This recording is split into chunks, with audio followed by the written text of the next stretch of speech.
And on the bottom inside the circle, there's another 45-degree angle. And the way you do that is pretty much your apprentice at that period of time, a young lad, would have taken a stone and literally stood with a jig and did like this to put a 45-degree angle on that one half of it. Then I would have taken that and then gone to another apprentice. After transferring it, I would transfer it, not him. And then let him do the other part. At no point did an apprentice learn more than one step.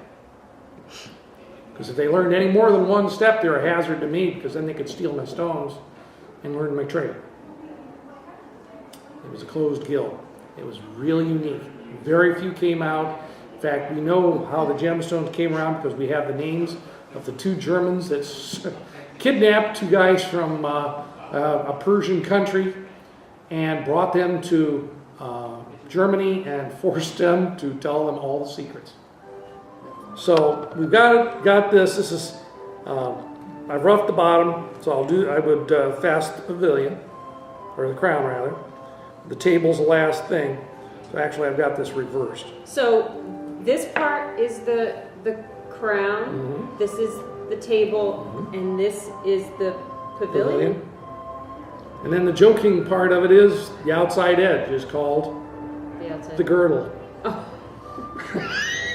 Oh. I've got a charge plate. I've got this real expensive coolant, plain old water.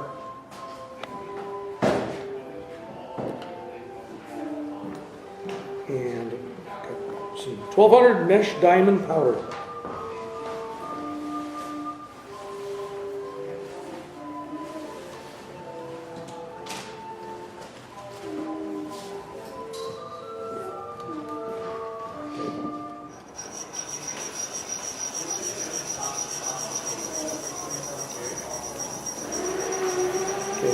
I roughed this out last week.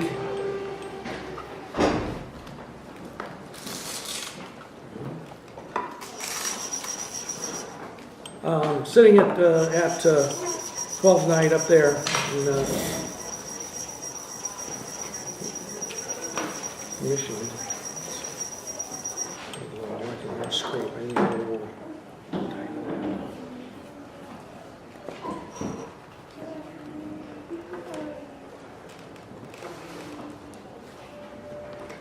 So I kind of thought it would be a paste. It's much more watery. You can get paste.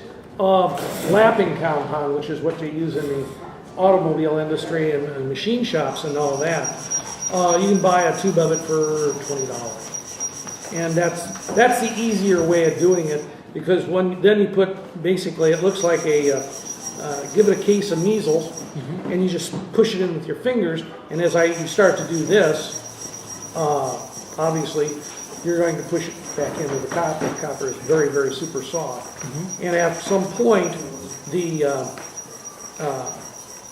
diamond will just stay in there, and that's why it's in its own little protective wrapper.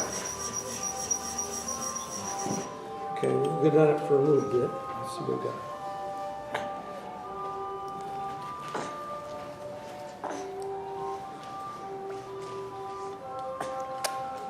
So how do you know when you're done rubbing it? Is it a feel thing, or do you just keep looking? It's a feel thing. It's one of those.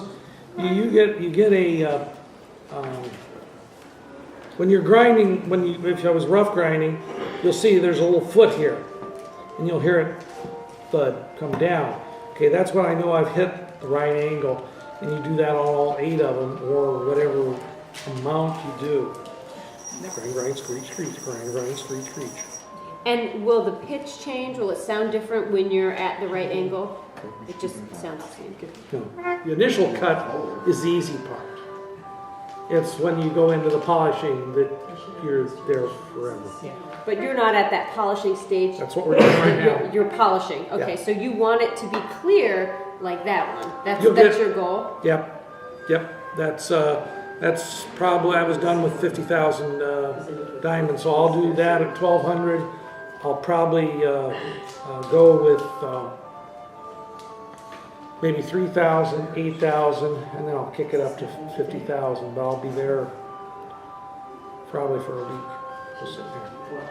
That's just on the main facets. Then I got to do all the other auxiliary cuts. This is basically, the basics are, I won't say simple. It took me 4 years to get to the point I was in. But, of course, I was using the other unit, doesn't matter. It's still same process. The original unit was basically, like I said, a disc of mahogany spinning around, and the book will show you how they did it. They usually did it by hand, or somebody else did it. And when they got, if you were in a lucky area where they had water power, then it was hooked up to the water wheel. They put it on board. Your turn. Okay. He found the documentation. Always hold it tight. Just kind of hold it a little bit. So hold this. Yeah, you can just. And then. That's it. That's all there is to it. And I'm not pushing down here. I'm just moving it around. You'll know when you do it because you can hear the squeak.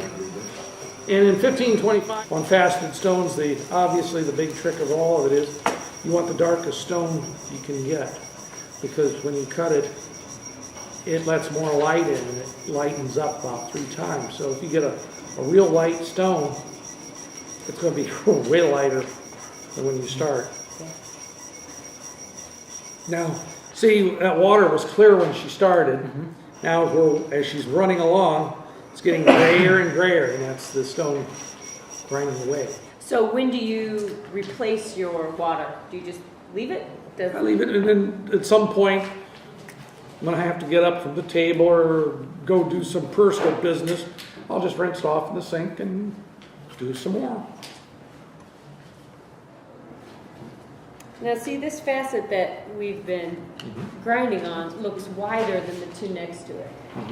And that's because we've been grinding on it.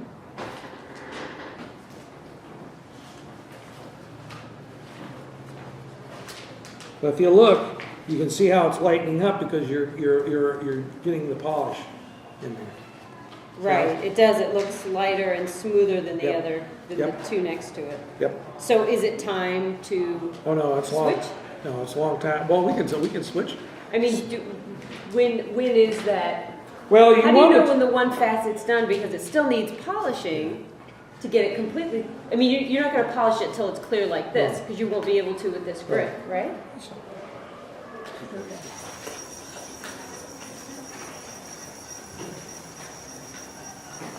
You got one of my. Longer to wait to get into the room than what you were actually in. Yes.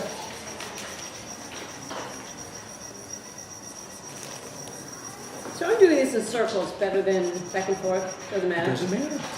That's the fun part. We talked about it. He says doesn't matter. Left, right, up, down, circles. You get bored in circle 8. Doesn't matter. The polishing, as long as it all polishes out, that's all that matters. And you can definitely see the difference, even with the short amount of time that I've been.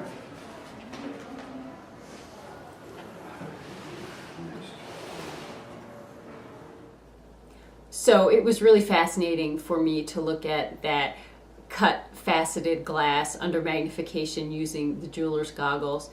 And I really would have liked to have produced a stone of my own from a rough cut stone, even if it was just glass and not a semi-precious or precious stone, to a finished product. However, there's 2 problems with this. First of all, the equipment that I would have to buy to do the job properly would require more of an investment than I'm willing to do for this project at this time. And the second thing would be time, that it takes hours and hours, and it could take me weeks or months to complete a stone. So I'm going to be putting this project on the shelf for right now, but I'm very grateful that I was able to sit with Master JP and learn about gem faceting.